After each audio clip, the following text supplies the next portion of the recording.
will you please welcome Jasper Carrott?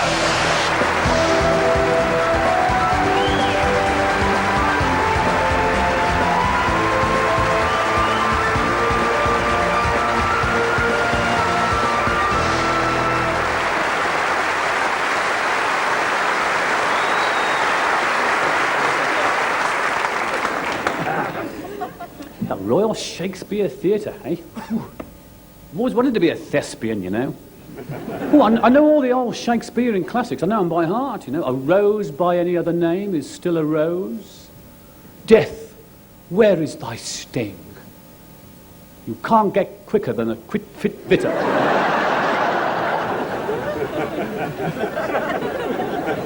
Just they reckon, you know, they reckon that Shakespeare didn't write the plays. It was Francis Bacon. Have you read about that? Me English. Yeah, they reckon that Bacon wrote all the Shakespeare plays. It's good. Well, I don't know. I mean, if he did, this would be the Royal Bacon Theatre, wouldn't it?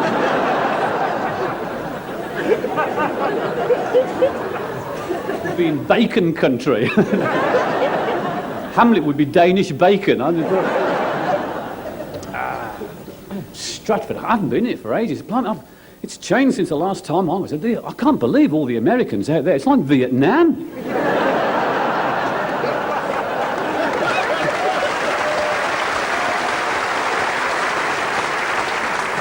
Don't they rip the tourists off here? God, I couldn't believe it. I thought, shall I buy an ice cream with a Cadbury's flake in or a villa in Marbella?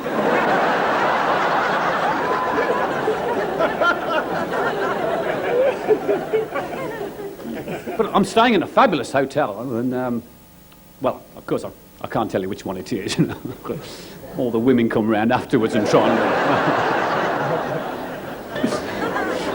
But I'll give you a hint. It's called the Alveston Manor. Yeah, fabulous towels, great big fluffy fleecy towels. I can hardly close my suitcase.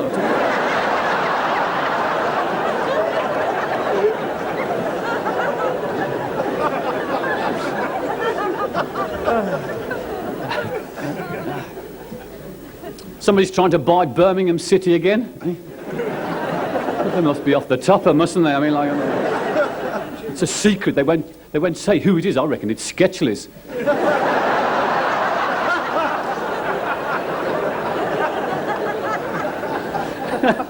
The last bloke to try and buy him was Richard Branson.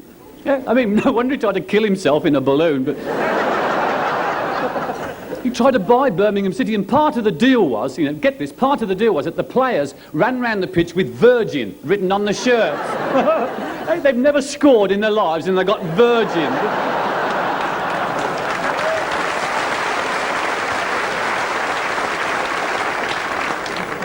Mind you, it's the pits in the third division. I've got to admit that. I mean, it's taken us 102 years to get there, but we finally made it.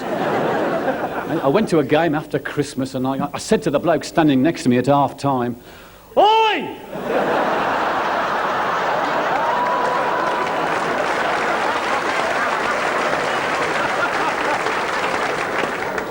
They had the cameras there. They had to fake a riot between the police and St John's ambulance men.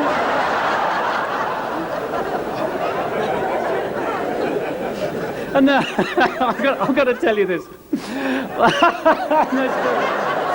They've got this new lottery ticket at Birmingham. It's called the Golden Goal, right?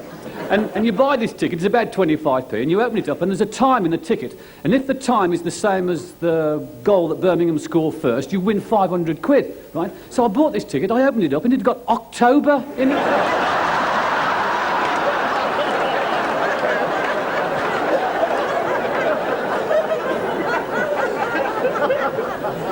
I've thrown it away, there's no chance, is there? I mean, I wouldn't mind, but the Villa are doing so well. Oh, I thought you might be in, you. What about the Villa, eh? Up the Villa, Jasper. Yeah, right up the Villa. Villa. See, it's two syllables, you know, Birmingham City. What bloody chance have they got of supporting it?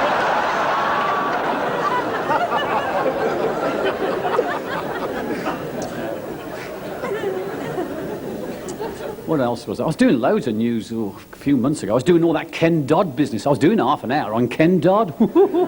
Hey, what a lawyer he had. He could get Stevie Wonder a driving licence.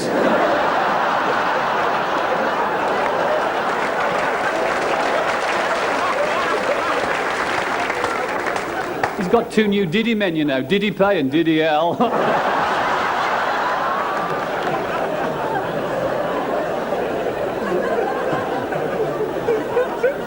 Good old Doddy, eh? Good old Doddy. They're called Doddies in the business now, you know. Do you want some Doddies? Taken over from Pigots, you know. Ah, dear. I've just come back from Spain. Have you? Yes. I flew out from East Midlands Airport. Have you ever used East Midlands Airport? Isn't it quaint? It's a nice diddy airport, isn't it? It's the only runway I've seen with a cattle grid.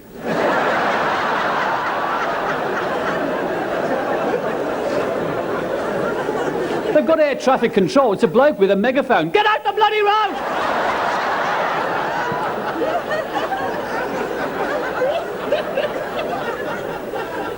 And I flew on this knackered airline. I can't tell you which one it is, obviously, but like, I walked across to get on the plane and the pilot was kicking the tyres. Said, yeah, should get us there. Hey. They're trying to jump lead it from a Vauxhall Viva, you know.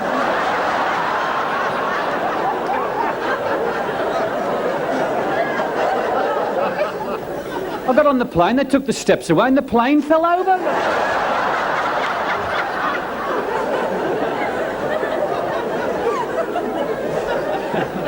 They had this air hostess with a sense of humour. It's unique, isn't it? I said, what time do we get in? She said, I don't know, we've never made it yet.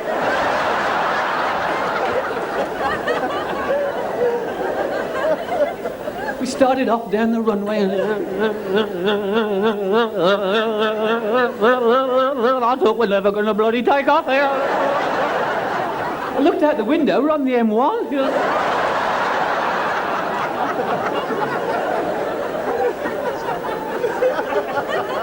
Stopped up at the services for the Vimto and the wagon wheel, you know.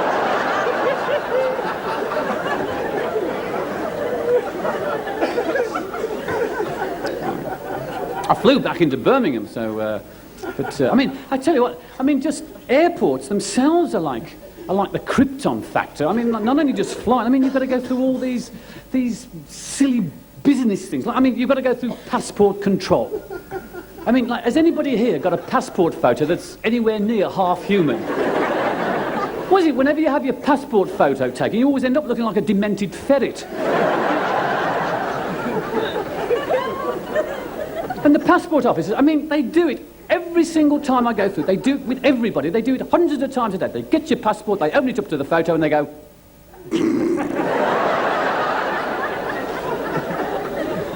Then you've got to go and get your luggage off the carousel. That's an effort now. I mean, that's like Dunkirk, the carousels, isn't it? I mean, everybody's guarding their bit of space on it. This is mine. Can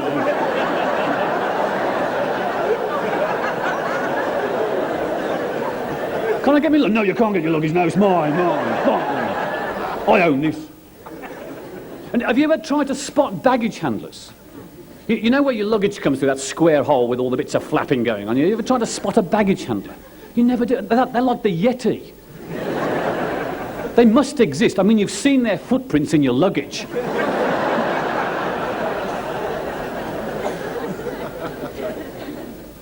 And so, but I've got to warn you about Birmingham Customs. They are red hot. They are red hot. Because, like, I tried to smuggle a watch in. Like, because I bought a watch in Spain off this beach salesman. Oh, he was brilliant. He was a brilliant salesman. He sold me this watch precisely at midday. Because there's only one damn hand on the thing.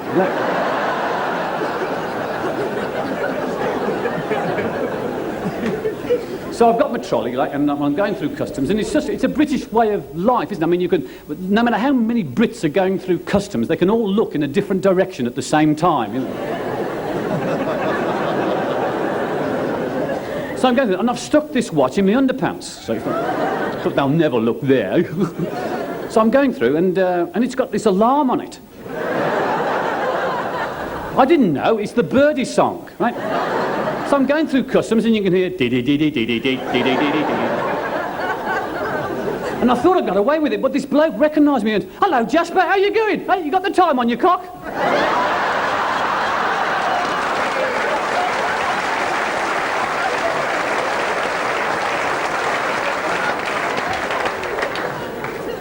How they can tell, I'll never know. I tell you.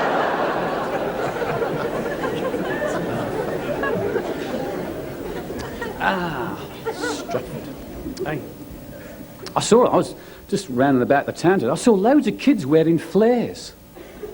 They're coming back, aren't they? Flares are coming back. I don't believe that. I mean, well, I can. I gave all mine away about 6 months ago, I can believe. I gave them all to help the aged in Knoll. See all these old age pensioners wandering around the high street looking like the Bay City Rollers,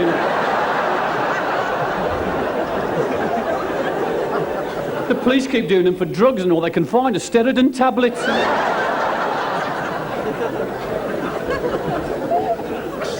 There is this nostalgia going on for the 60s and 70s. It's been going on a while, isn't it? It's getting on my nerves. 'Cause I lived through the decades. I know what a load of tosh they were, Well, it's a fact. Things always look good in hindsight. In the 60s, everybody was going like, poor, weren't the 40s great? Oh, buzz bombs, death, rickets, wonderful. I've still got my Italian pinstripe suit, from the 60s, with a little tight bum freezer jacket and those incredibly tight drainpipe trousers. I've got ridiculously thin legs. I used to walk around like a two-pin plug, With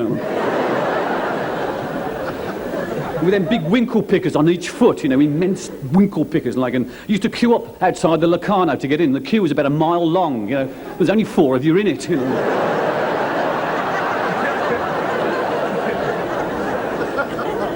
You get all the smart asses coming up to you in the street, Do your feet go all the way to the end of them shoes, sonny?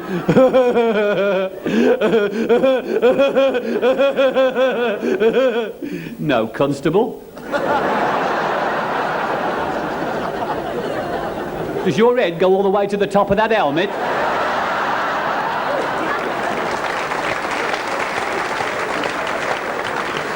Oh, how we laughed in the cells, I remember that. Because it was the permissive age. That's what everybody's interested in, It was like, it was sex orgies and lovings. What were they like, Jasper? Hey. I saw sod all in Acock's Green, I tell you, I don't even get that. We're so naive in the 60s. If you went to a sex orgy, you wouldn't know what the hell to do. You pop your zits and that'd be about your lot, wouldn't it? The pill came out in the 60s. Nobody had a clue what to do with it. I took it myself for 6 months. Then I found out you had to take it orally. I thought, oh, no.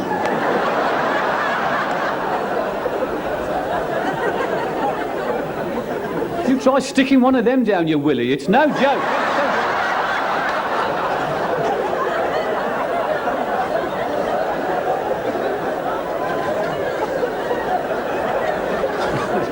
It kept me celibate, I remember that.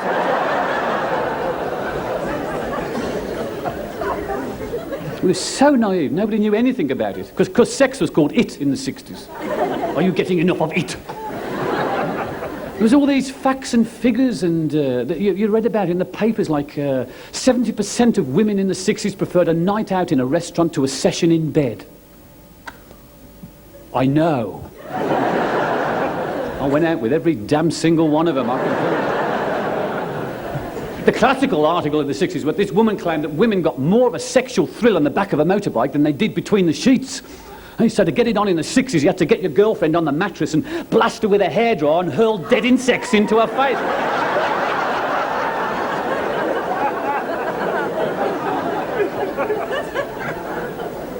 That didn't work either. I know. We're supposed to be into drugs as well, eh? Nobody had a clue. Nobody could tell the difference between marijuana or Marmite. Hadn't got a clue. Yeah, the times I went to a party and someone passed round a Woodbine, Acapulco Gold, man. But you've got a filter tip? Oh, you couldn't let on you didn't know anything about it. Had to puff away. Oh, and swear blind the dog was melting, Then you get gate crashed by the flower power people. Right bunch of bozos they were, weren't they? Big belt-tent caftans, bits of twig sticking out their ear, you know. Hey, man, I've got this fab spaced-out feeling in my head. It was bloody hay fever, that.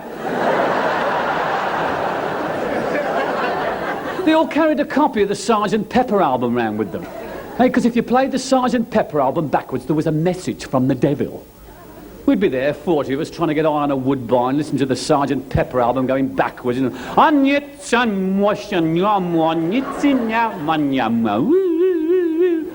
The message comes at the end, it says, you've just knackered up your stylus.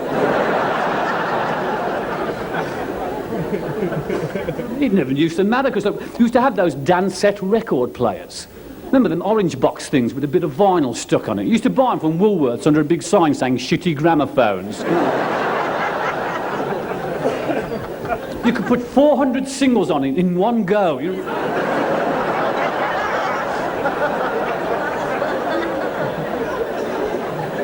To sellotape half a house brick onto the arm, keep it on the record.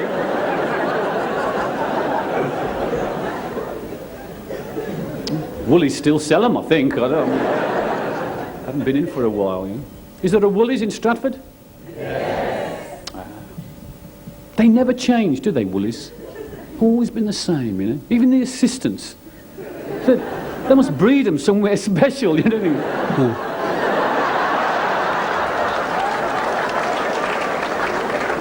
I love going up to him and going, excuse me, I've just put some anthrax in the pick and mix.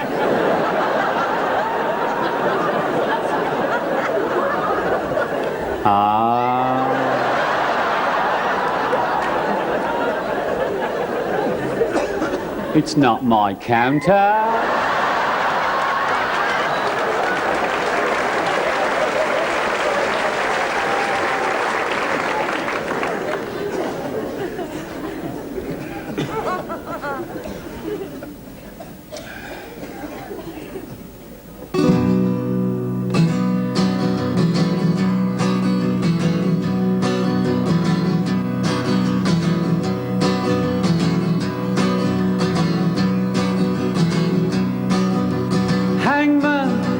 Slacken your noose, hangman, slacken your noose, hangman, slacken your noose, 'cause I come out.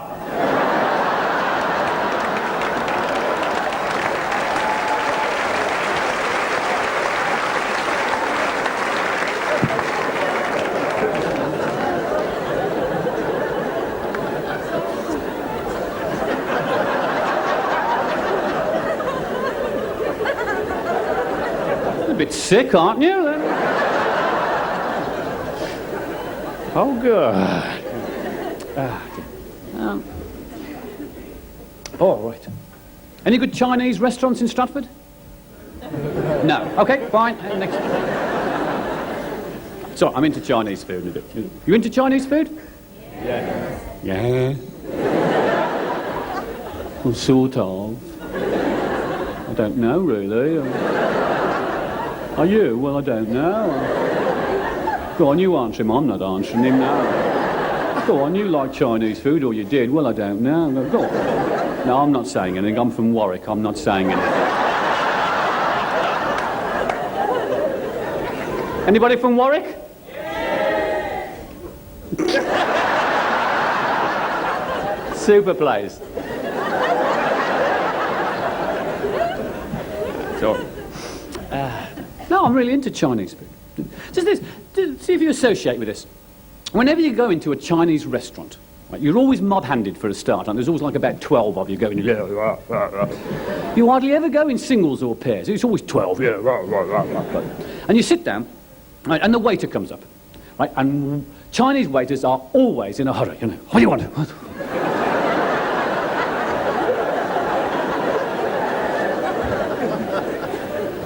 Well, I'd like a menu. Oh, bloody menu.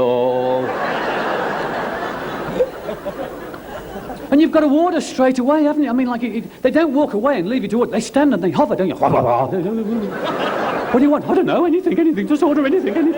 12 of anything. Get him away. And you daren't ask them anything. They're so crotchety, aren't they? Excuse me. Go on, ask him about the special. This special fried rice, is there any chicken in that? Oh, chicken, yeah.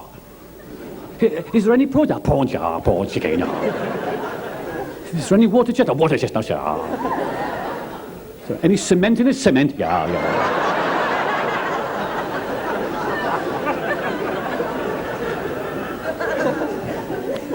So he takes the order, and then he walks away from the table. Now, the very second that he walks away from the table, guaranteed one of your clowns will impersonate a Chinese waiter. As soon as he walks away, as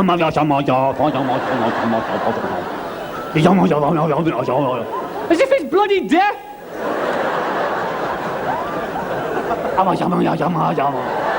He gets it every night of his life. He's fed up to the teeth with it. What do you think he does? He walks straight to the kitchen, piddles in the soup. It's your own fault. Oh, dear. Actually, I'm off to Hong Kong later in the year, and there are thousands of Chinese restaurants there. Oh, you've got to give it to them. They don't miss a trick, do they? And it's the second time I'm going. The first time I went, I had a remarkable meal. And because Hong Kong is a remarkable place, there's no two ways about that. It's one of the most crowded places I have ever seen. I mean, you can imagine Oxford Street in London on Christmas Eve. That's Hong Kong, 3 a.m. Sunday morning. No matter what time of day, you just bump into people. Oh, you can't help. Beg your pardon. Sorry, I'm sorry. Did I tread on you? I don't think you tread on me. An hour of that, you think, stuff this, you know. You buy an umbrella and sharpen the end, you know, like, out the bloody road. Come on.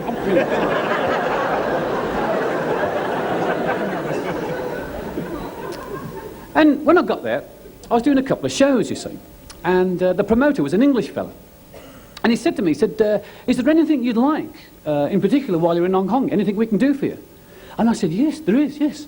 I said, I'm really into Chinese food. I said, I would love an ethnic Chinese meal in an ethnic Chinese restaurant, you know, like the Chinese have. None of this Europeanised gunk we get, but like an ethnic Chinese meal. And he went, that's easy. He said, there's hundreds of them. He said, we'll go tomorrow night. He said, we'll go down to the Kennedy Town area. There's a couple of good ones there. We'll use one of them. I said, great. So the next night came along, and he got me a car to drive in Hong Kong, a hire car, which is easier said than done, I tell you. I mean, it's like, it's survival of the fittest in Hong Kong. I mean, there's two speeds, 100 mile an hour and stop. That is it. It's the land of the headless car driver. Because every car you see, all you can see is a pair of hands on the steering wheel.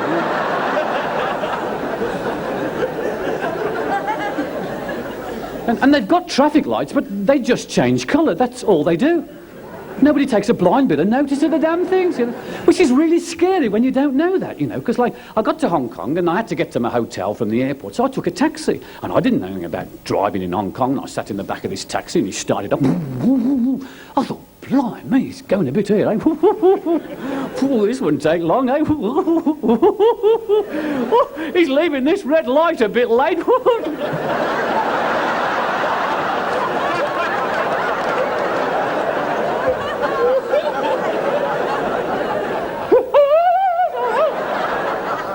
And you know when you want to say something, but you can't because it gets stuck here with fear. There's a red light!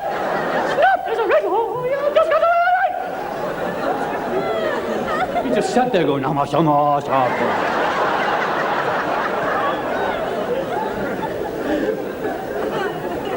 He's obviously been a waiter in this country getting his own back, you know.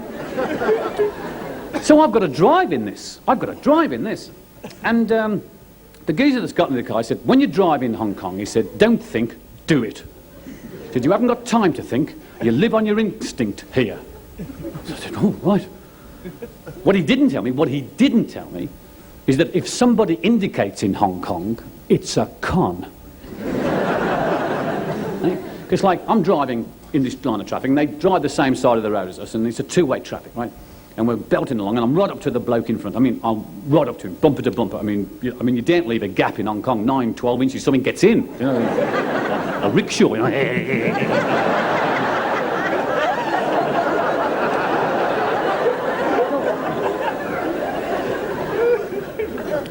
So we're belting along, and suddenly the bloke in front of me starts to indicate to turn left. So I'm thinking, quick, I've got to get round him and into the space he's going to leave when he turns left before everybody behind me gets there before me. So I started to overtake him. Good idea. No. Because he's not turning left. He is turning right.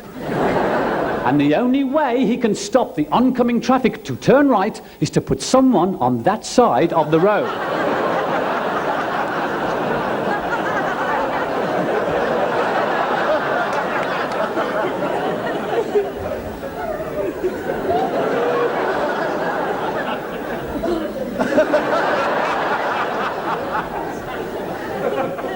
Smell it, I was sitting in it. Remember that? So, survived that one. And we get down to the Kennedy Town area of Hong Kong, and it's a very ethnic part of the community, you know, and it's very rough and very ready, but I mean, it's perfectly safe, very nice people. And we're the only Europeans there, and there's 4 of us for this meal. There's me, there's this promoter, there's my manager, and the support act. Actually, you might even remember him, a bloke called Joe Dolce. Yeah, okay. And, well, he had a worldwide hit ages ago. What's the matter, you? Yeah, got no respect. Yeah, it's a right load of crap. Anyway, he'd said it. So I'm getting just a touch uneasy, and I said to the guy, I said, where's the restaurant? He went, hang on. And we turned this corner, and he went, here it is. And I couldn't believe my eyes. This restaurant was in the gutter. They were cooking food in the gutter.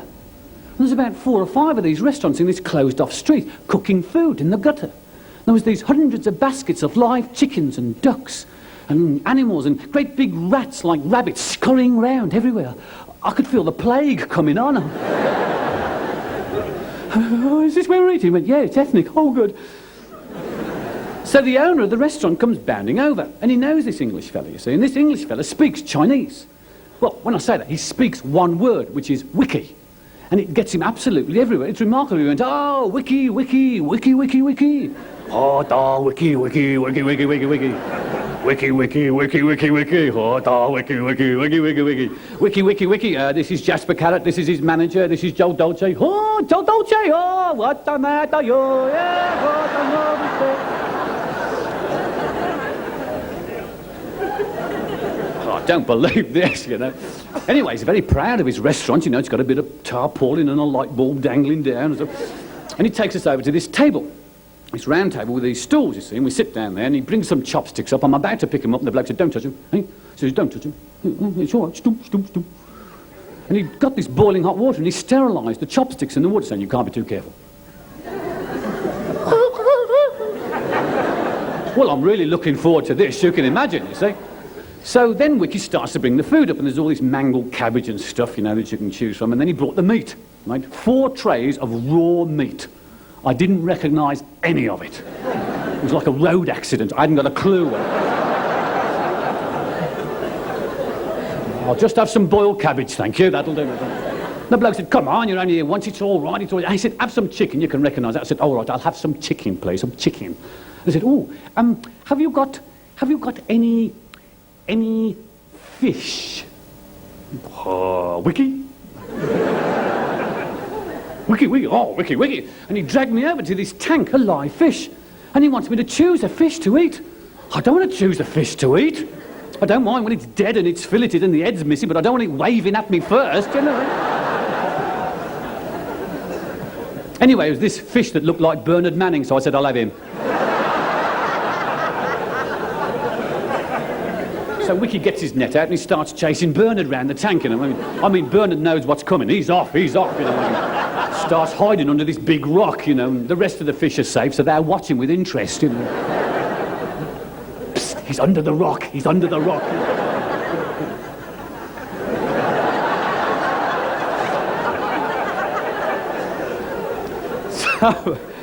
So Bernard gets into this net, and Wiki flicks him out, and he lands in the gutter, and he bops him on the head with a mallet and sticks 2 spokes in him and pops him into a furnace. Oh, I'm sorry, Bernard, I didn't know they were going to do that.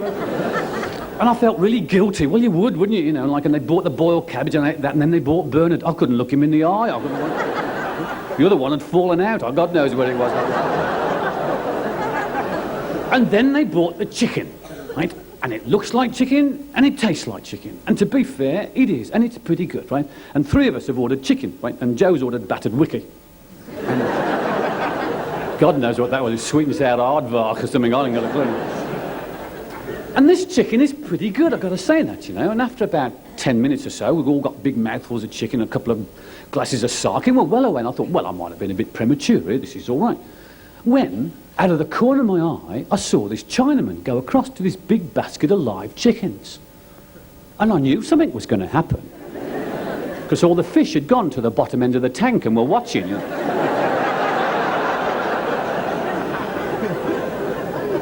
Now, we've all got mouthfuls of chicken, remember, like, and he gets this chicken out the basket, and in full view of everybody, wrings its neck, you know. He keeps getting these chickens. Well, when one starts, everybody starts.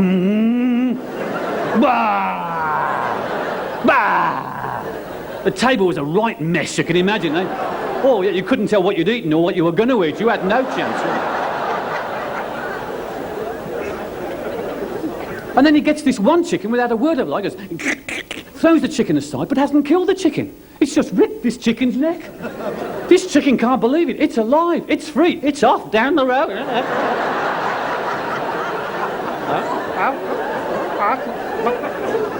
The fish go bananas. Oh, the bloody chicken's escaping. What's the matter with it? And the Chinese are there with mallets and knives chasing this chicken down the road. And chicken, and it's under cars and it's over lorries and there's tarpaulin and feathers and mayhem going on. The chicken gives them the slip, runs all the way back up the road straight under our table.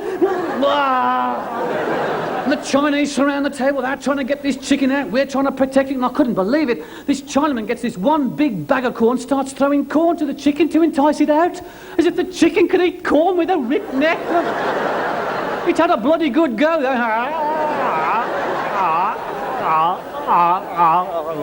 It had got no chance because the rats came from everywhere and started gobbling up all the corn. I'm into the Ruth stage by this time. There's nothing left, you know. Ruth! Ruth! Ruth! Ruth, there's nothing left to come out except the boiled cabbage. Here comes the boiled cabbage!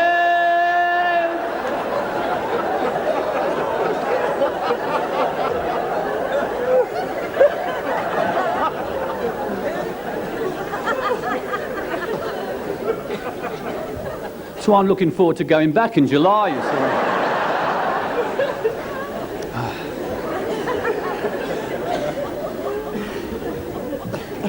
I've never felt so ill in all my life.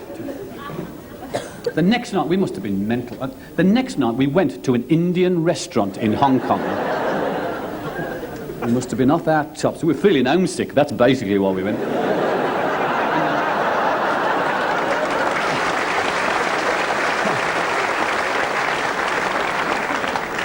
It's like your staple diet now, isn't it, curries, you know? Anyway, cut a long story short, I ordered this curry. They brought it. It frightened me. I thought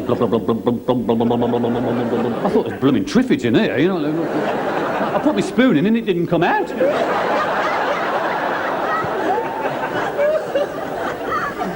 And I ate it. They knew where to find me the next day.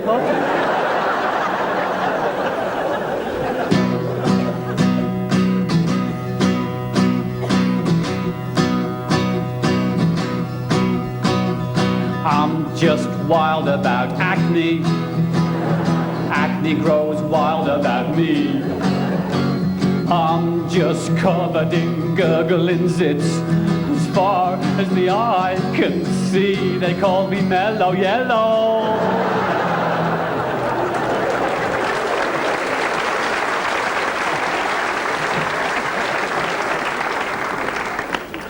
I'm glad you like music. I did that one on the BBC once, you know. The complaints, you know. Does he have to play the guitar like that?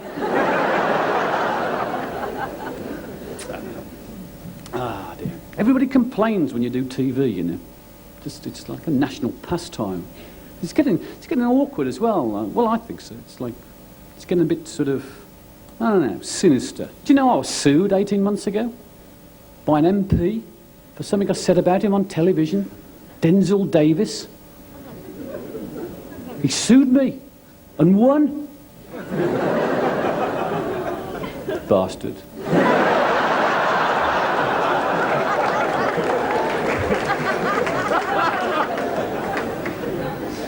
You want to know what I said now, don't you? Yeah. Thanks a lot, so he can sue me again. Can you cut the cameras off now? Thank you, Keith. I intimated he was at the House of Commons. Slightly the worst for drink. Legless as a fart is what I actually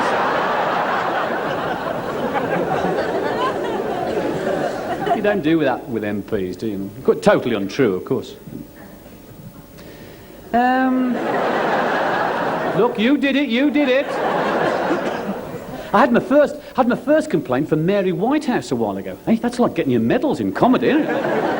Yeah, and well, I'll tell you what, it was really strange because like I've done a few things on TV she could have a go at, but this was so innocuous. I was just talking about the royal family and how the French are besotted with our royal family. You must know. I mean, every magazine, every paper, there's some stupid headline. You know, the Queen Mother's pregnant again. Prince Philip was once a drummer in Meatloaf. You know.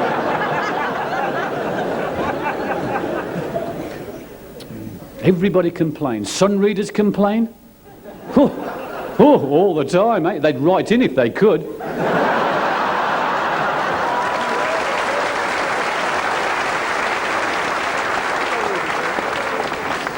5 million readers with a combined IQ of 8. You can't get to... Any Sun readers in?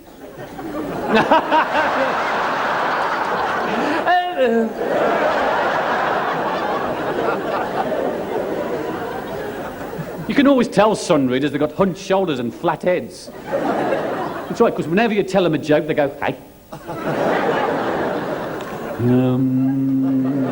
When you explain it, they go, oh yeah! My favourite is the Sun reader who took up sheep farming but failed because he planted the sheep too close together.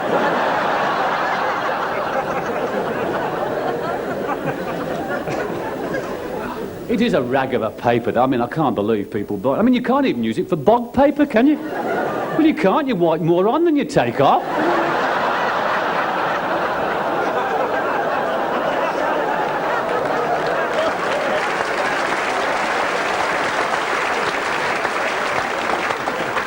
I like your morals, thank you. Why do Sun readers have black willies? Because the print comes off on their hands.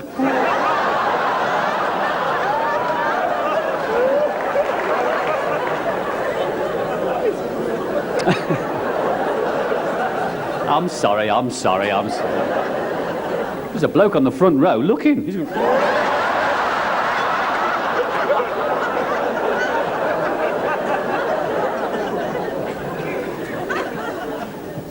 I'm going to get my head punched in one of these days, you know. Dangerous business comedy, you know.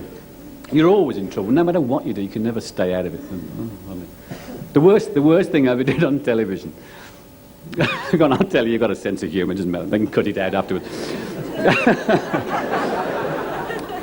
Well, I used to do these live Saturday shows for the Beeb, you know, and I started the one off by going, well, this week we're going to have a go at deaf people. We think it's about time deaf people took a bit of stick.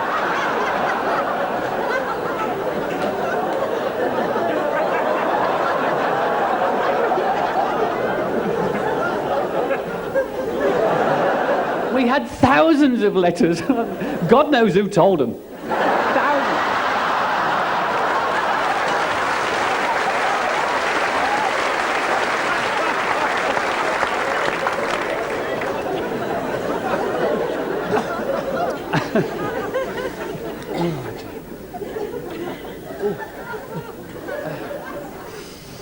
Oh dear. I don't know. In trouble again. I don't know. We had a complaint from Doris Stokes. She thought I said dead people. Yeah.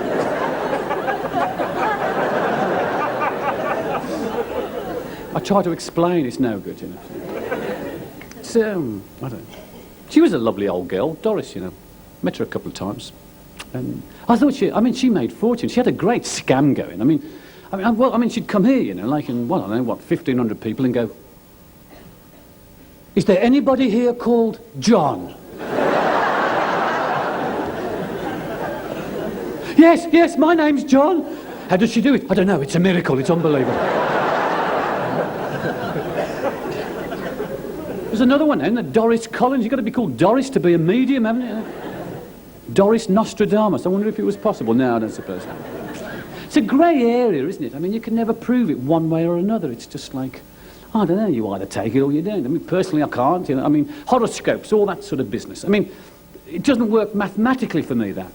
I mean, in this country alone, there's 60-odd million people and just 12 signs to cover everybody.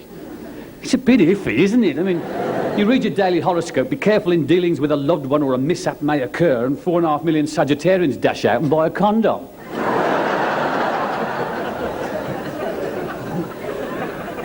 I'll leave Russell Grant to it, thank you. Astrologers are strange people, odd people, aren't they? I mean, Russell Grant, people like that, you know.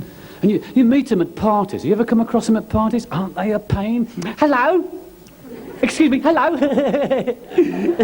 What sign are you? Oh, shit, no. Humpback Bridge.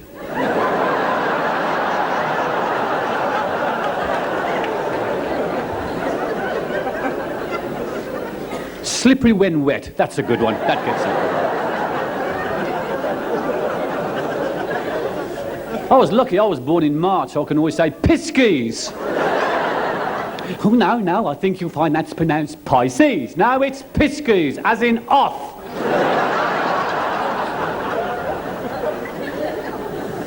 I think about these things in bed, you know. I'm an insomniac. Any insomniacs in? Any insomniacs? It's a strange affliction. I mean, I've had insomnia for years. God knows what causes it. I'll lie awake for hours wondering about that, you know? Insomnia is a solo affliction, right? You must have had insomnia at some stage in your life, right? When you think about this, like, whenever you've had insomnia, no matter how many people are in bed with you at the same time... Oh, you into that? Oh. Alveston Manor. Okay. No. Yeah. Only one person can have insomnia at the one time in bed. I mean, you just think about it. Whenever you've been bright, wide awake, 4 a.m. in the morning, guaranteed your partner is rock solid out. Isn't that infuriating when you can't get to sleep and they are zedding away? Eh?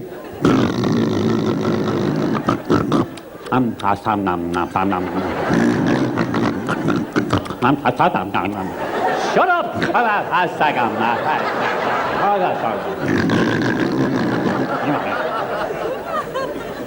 They go through the same damn ritual every single night. They always start off by fly catching. Yeah?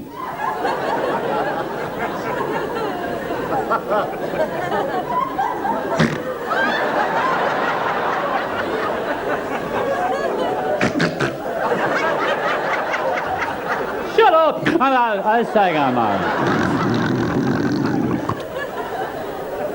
Then they go through that period when they only ever breathe in.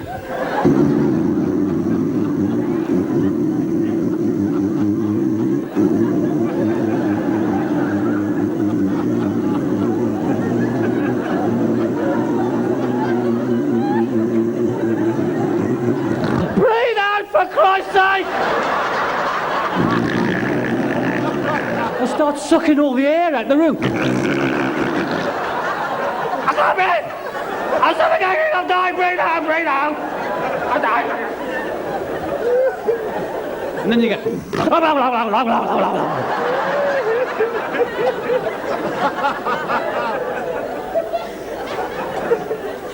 Then they start that silly laughing business, yeah.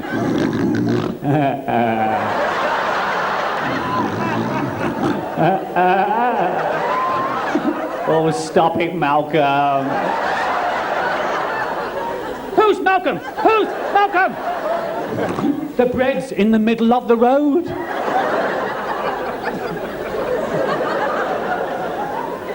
People talk absolute gobbledygook when they're asleep. What do you mean the bread? What's the meaning? The bicycle's shining on my knees.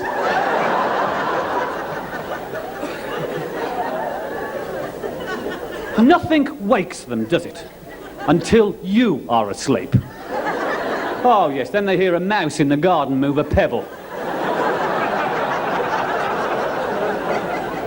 What's that noise? What's that noise? What's that noise? It's burglars! Wake up! What's that noise? What's that noise? What's that noise? What's the matter? What's the matter? What's the matter?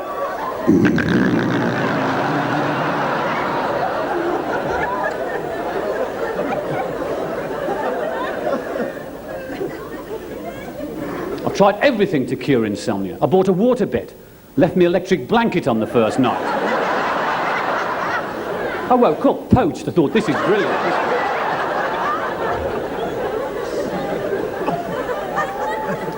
One of the main problems with insomnia is what do you do with your hands in bed? These are blooming awkward things, these. I mean, are they under the sheets, on top of the sheets, outside here, under here, on top of it? Anyway, to save me eyesight, what I did...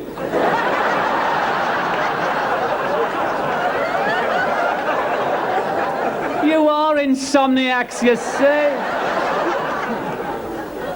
What I did is I cut 2 holes in the bed so I could lie my stomach and put my arms...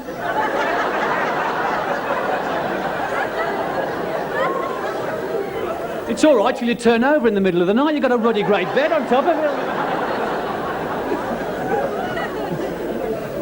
But the main problem with insomnia is that you have all this time to think. You just have oodles and oodles of hours of time just to sit there and think about anything and everything. I mean, the meaning of life and the end of the universe, easy peasy to an insomniac. Oh, I sorted them out years ago, you know. I'm onto obscure tangents now, you know, like if you unscrew your navel, will your bum fall off?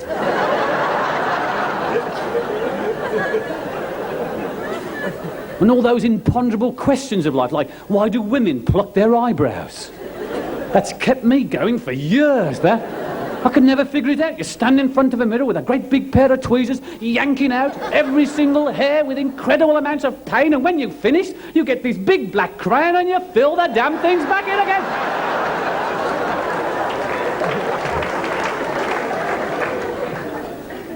And why do you wear tights? Why do women wear tights? Have you seen what it does to a bank raider's face?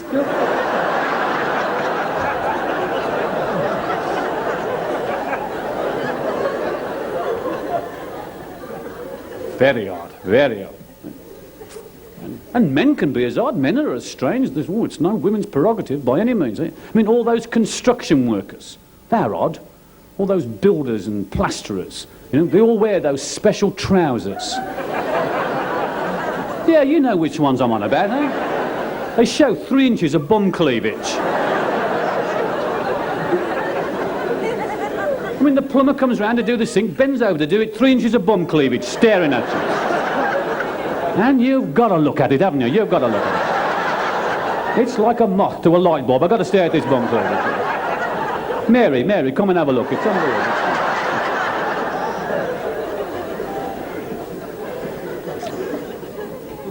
I heard a good question on Radio 4 a while ago for insomniacs. It was this professor, and he said, if a tree falls over in a forest and there's no one there, does it make a sound?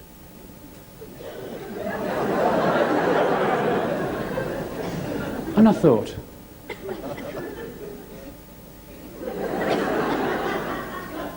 what a prat. I can think of better questions than that, you know. Why do dogs lick their balls?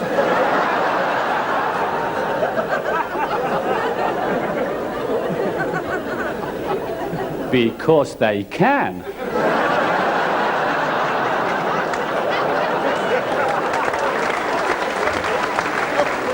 Come on, there's not a bloke in the room that hasn't given it a try. Come on.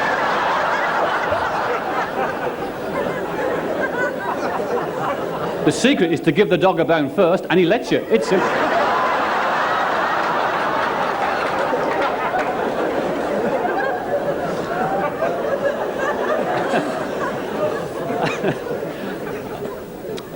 See, you have to come to a comedian for this sort of information, is it? Don't teach you this in school, do they? Well, I hope not, anyway. Because I've got a couple of kids now, you know, and education's an interesting subject.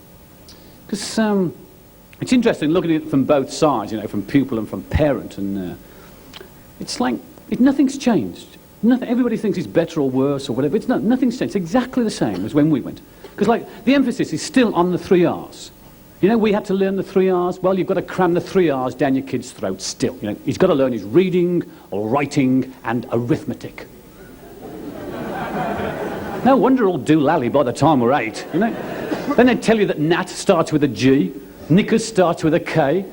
There's no F in physics because there's a shortage of science teachers.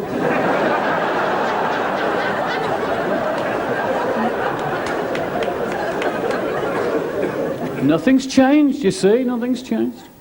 It's just that education's like everything else, you know. It gets affected by fashions and fads and so. I mean, the latest fad in education is to eradicate elitism in schools. Which is all very noble, yes, I know, but it's the old problem about theory and practice. You know what I mean? Where my kids go to school, you see, you can't have Group 1 and Group 2 in the class anymore, because Group 2 will feel inferior to Group 1. So they call them Red Group and Blue Group. And this has solved the problem. Oh, somehow. There's the teacher going, right, Red Group, write me a thesis on Einstein's theory of relativity in correlation to present-day advancement in quantum mechanics.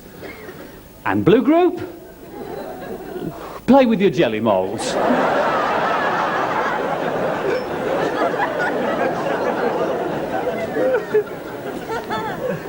Well, you work it out, I can't.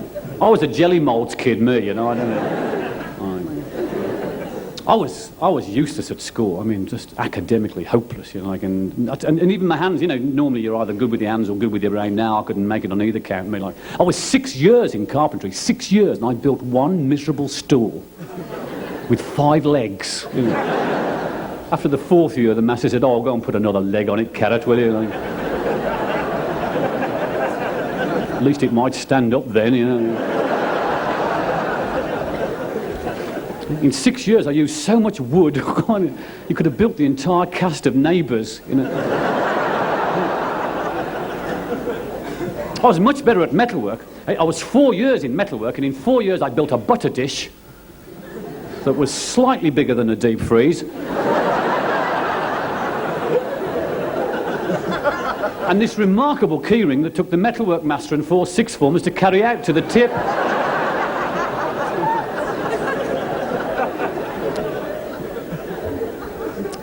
I was all right at sport. I did a bit of sport. Hey, do you know they still have the sack race in British schools? Isn't that unbelievable? I mean, it's nearly the 21st century and we've still got the sack race going for us. I mean, there's Eastern Europe teaching their 6- and 7-year-olds to be gold medal winners at the Olympics, and what are we teaching our kids to be? Vegetables. My kid does the same as me. He copies his mum's handwriting for excuse notes for sports, you know. Yeah, do you ever used to do that? Yeah, I did it once. I was brilliant. I copied my mum's handwriting. It was brilliant. I gave the letter to the teacher and he read it and it said, "Dear Mr. Cartwright, Jasper cannot do cross-country today because he's just had a vasectomy."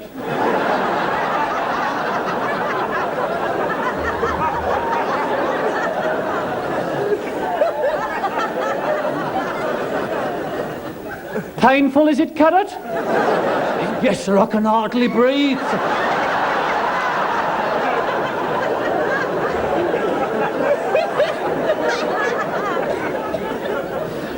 The best one was the kid in front of me. He used the same excuse as his sister. "Why can't you go swimming, Bevan? Time of the month, sir."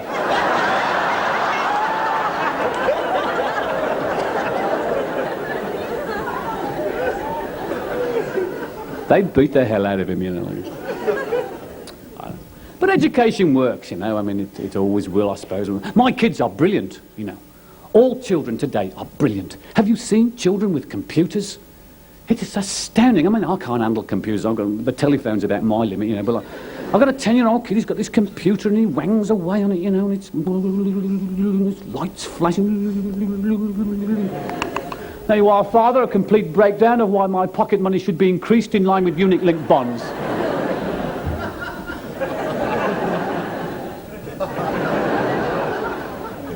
Very good, very good.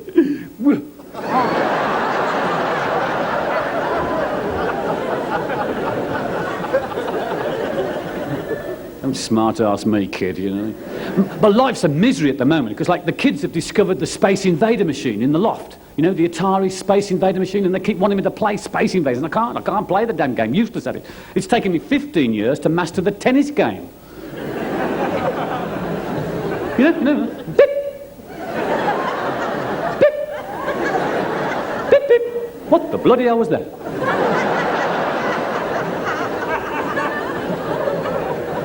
I took it back to the shop. I said, there's something wrong with this. Come and play a Space Invaders, Dad. Hey, what? Come and play a Space Invaders. I can't. I'm doing the garden. Oh, come and play a Space Invaders. No, your mum won't. You won't play a Space Invaders because we can beat you. That's why it is, isn't it? We can beat, Dad. We can beat. All right, I'll play a Space Invaders. I'll beat you, you brassy, for the last thing I do. Hooray! Dad's going to play Space Invaders. They go and get all the mates from the street to come in, you know. Oh, they know a good thing when they hear one, don't they? Eh? Mr. Carrott's playing Space Invaders. Any tickets left now? They're all sold. They pack them in, you know. We'll go first, Dad. Okay.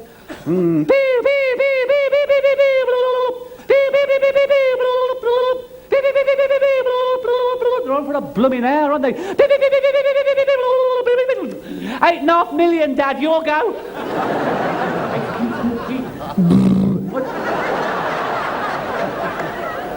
Well, you've got to keep it moving. Hey, you've got to keep it moving. It's coming down on the left, moving to the right. Hey, look, if you shut up, I could play this damn game. Okay, but you've only got one life. Oh, no, I've only got one life left.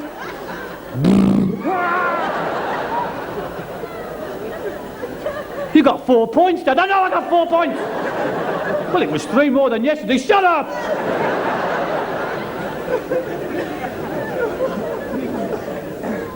Well played.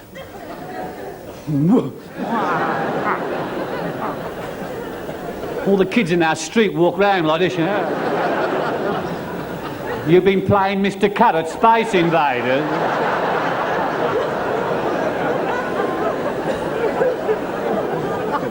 What happened to you? I let him win.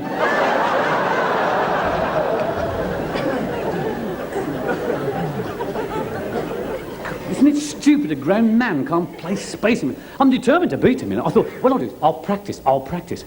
See, but I thought, well, I won't let him see me, because, like, you know, well, so I went to one of those amusement arcades to practice. Like, and we've got one in Birmingham, and it's, well, it's not exactly a Christian Science reading room, you know, like the commissionaire's always like Cyclops, you know.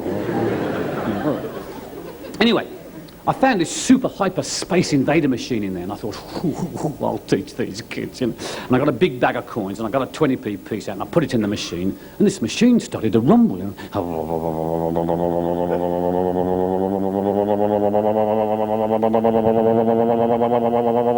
And this spaceship came in, and it split into two, and all these things started coming out of it. And these alien craft started coming in from the top. And I'm waiting to play, and suddenly this sign comes up with "Game Over" on it.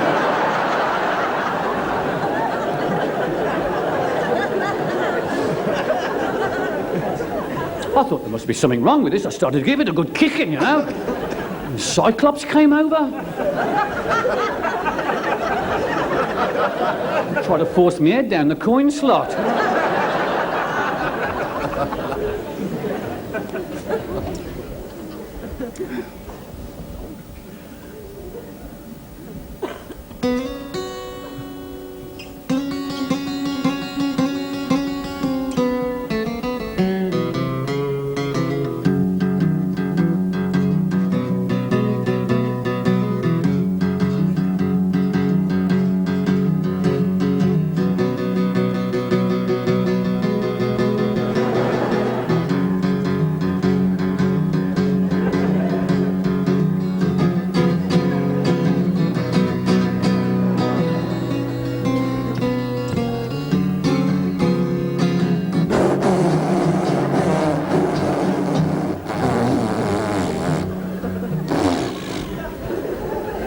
Someone's nicked me harmonica.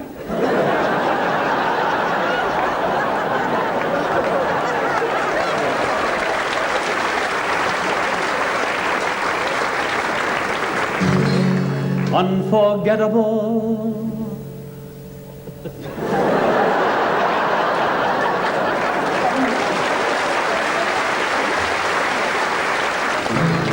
I just called to say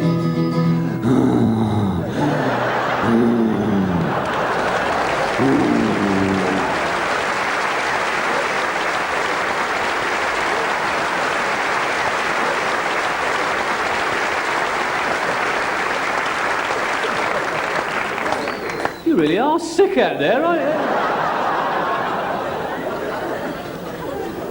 I tell you what is sick, travelling around the country. Every single restaurant I go into these days, there's a tub of toothpicks on the table.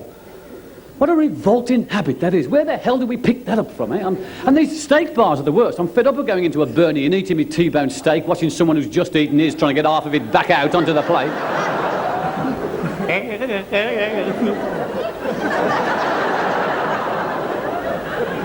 It's not toothpicks, it's dental flossing.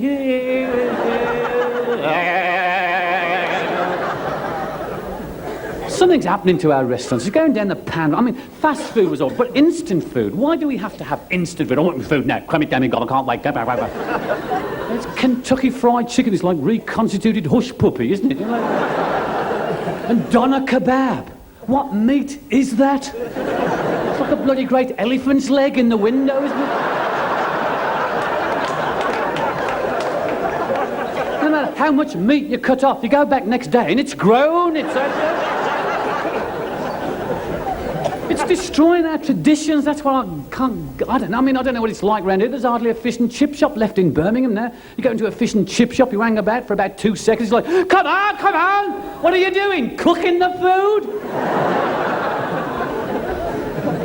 It's in all walks of life, isn't it? I mean, life is such a pace these days. And like, I mean, everybody's got to get there yesterday. And like the way people drive, they have no patience whatsoever. Beep, beep, beep, beep, beep. Come on!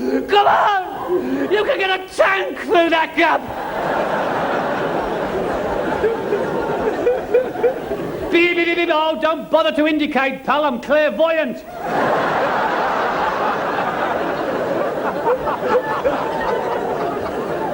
Beep, beep, beep, beep, beep. Where's your white stick, pal? Where's your white stick? Strap your Labrador dog to the roof. He'll tell you what's coming.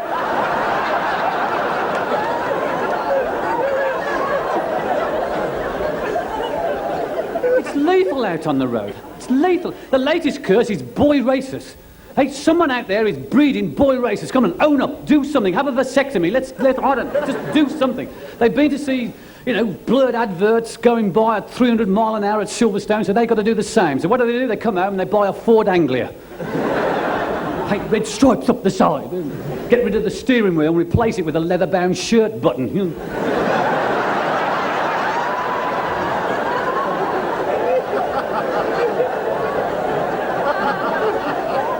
They get rid of the front wheels and put 2 pram wheels on. Get rid of the back wheels, put 2 tractor wheels on. And they drive it like this. First time they brake, smash the face to pieces, you know. I don't know. They seem to think by having some 5,000 brake horsepower twin carburettor Mustang gives them a great sexual technique. What it actually means is they're dickheads. Prized bloody dickheads, aren't they? It's what they drive like they make love, you know. Ram the key in the ignition, rev it on, shoot off at 200 mile an hour, run out of petrol before the woman's done a seatbelt up.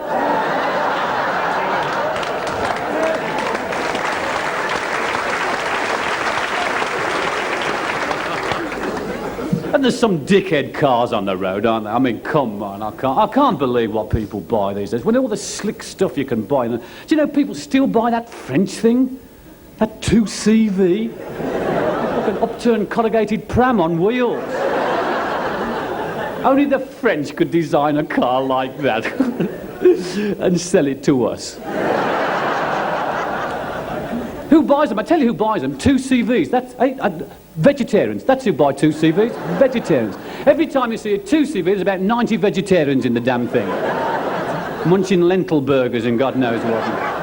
Shoving muesli down the gobs like there's no tomorrow. Damn stuff that is. It's like designer vomit, isn't it? Yeah. And why do they buy 2CVs? Because it doesn't go fast enough to kill anything. If it hit anything head on like a moth, the car would be a complete write-off, wouldn't it? They remind me of bubble cars in the 60s. I mean, it's the same mentality. You had to be a dickhead to buy one of them. You know? Do you remember bubble cars? They had no reverse gear, and you got out of them by opening the entire front of the car. The amount of bubble car owners that drove home into the garages right up to the front wall.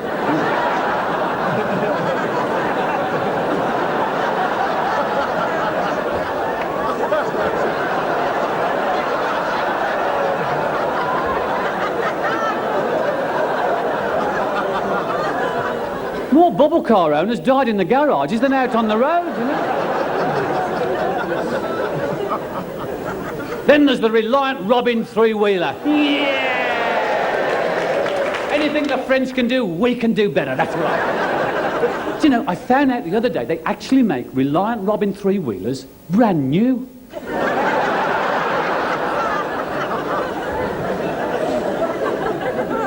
The ambition of every Reliant Robin owner is to get a speeding ticket. Prove that you can go that fast, you know. That's why they're always looking for speed traps at the bottom of steep hills, so they can get some speed. You can see them trying to slipstream a moped, you know. There's always a tailback of milk floats trying to get by, you know.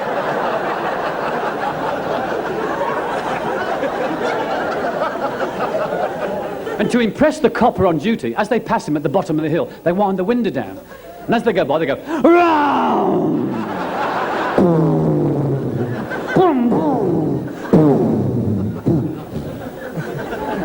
The copper just watches them, you know.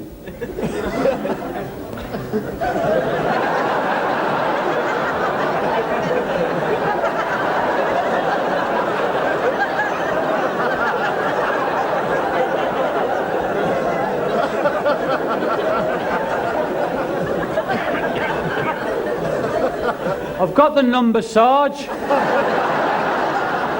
The chassis number.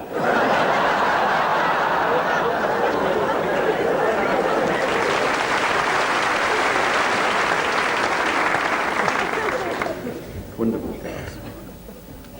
This leads sneakily onto this one. You're going to groan when I announce this one now. You watch. This is a hobby of mine. And actually, I just realised that this year is the 21st anniversary of this hobby. For 21 years, I have been collecting motor insurance claim form statements. I think I knew you'd moan, oh, bloody hell, I'd rather live in Warwick than listen to this. I found some more in Australia. That's what I'm actually getting around to. Okay. Very quickly, for those of you who haven't the faintest idea what's going on here, if you drive round in your cars and on bikes, you have accidents.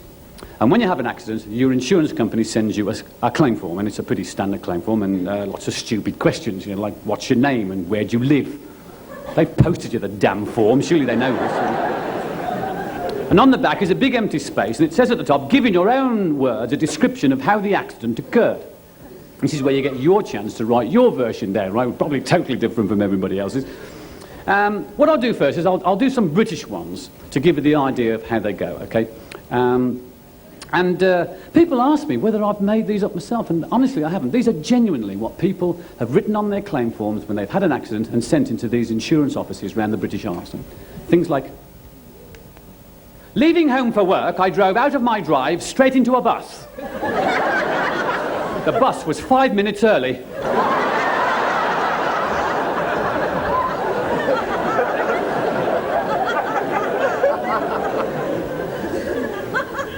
I bumped into a lamppost which was obscured by human beings.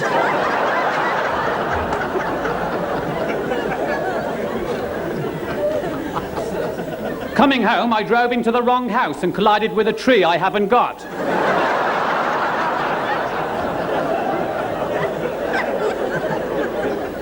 The accident was caused by me waving to the man I hit last week.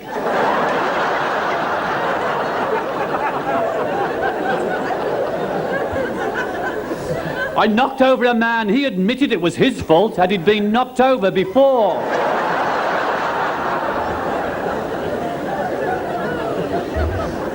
Now, I've got hundreds of those. And then I was in Australia, and I was in Melbourne, and I was reading the local paper, the Melbourne Age, and there was this article in the paper, and much to my amazement and sheer delight, I realised that they do exactly the same things in Australia as we do. Only much better. These are genuine Australian motor insurance claim form statements. The pedestrian had no idea which direction to run, so I ran over him.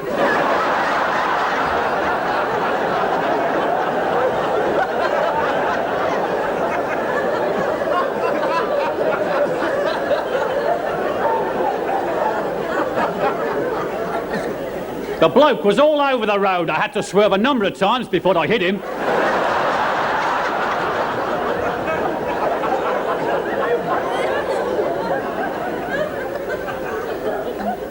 I told the police I was not injured, but on removing my hat, I found I had a fractured skull.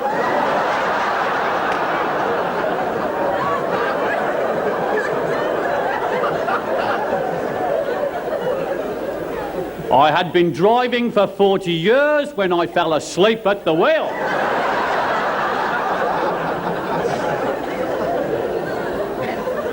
And I'll leave you tonight, if I may, with my all-time favourite. I saw a slow-moving, sad-faced old gentleman as he bounced off the bonnet of my car. Thank you, Stratford. Good night.